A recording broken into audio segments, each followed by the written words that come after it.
As we know, the flowers are the most beautiful part as well as the reproductive part of a plant which help in the formation of new plant.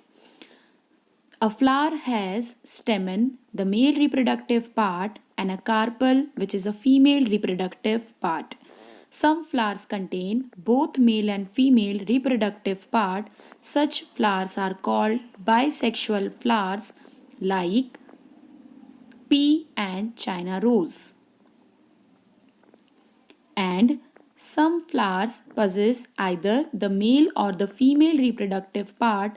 Such flowers are called unisexual flower. Example, corn and cucumber. Now let us discuss about stamen and carpel in detail. Stamen consists two parts, anther and filament. Anther produce pollen grains which contain the male gametes inside it. The carpel or pistil is having three parts. The first part is stigma, which is sticky in nature, a tubular structure, style, and a swollen part, ovary.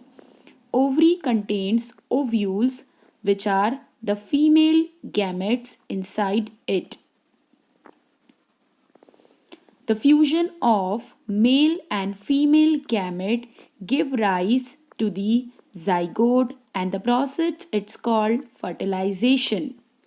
For the fertilization, before the pollen grains from the male gamete reaches to the female ovule, the transfer of a male gamete from the stamen of a flower to the stigma of the same or the other flower is called pollination.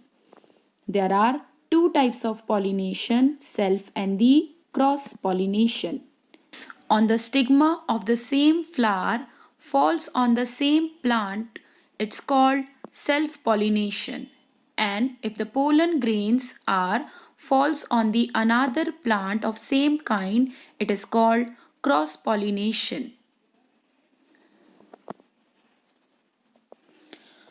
The various agents of the pollination are wind, water, and animals or insects. When the pollen grains falls on the stigma, it starts to produce pollen tube.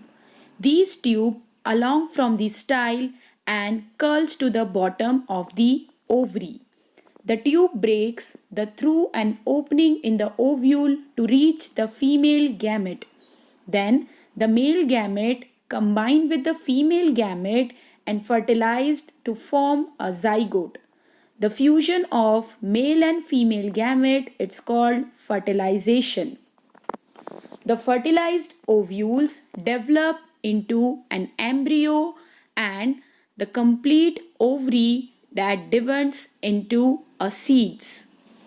The ovary ripens to form a fruit and the pistil and the rest of the parts of the flower fall off from the wither away.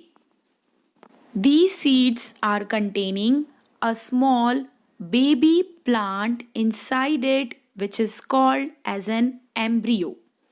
These embryo when get the suitable conditions are developed as a new seedling or a new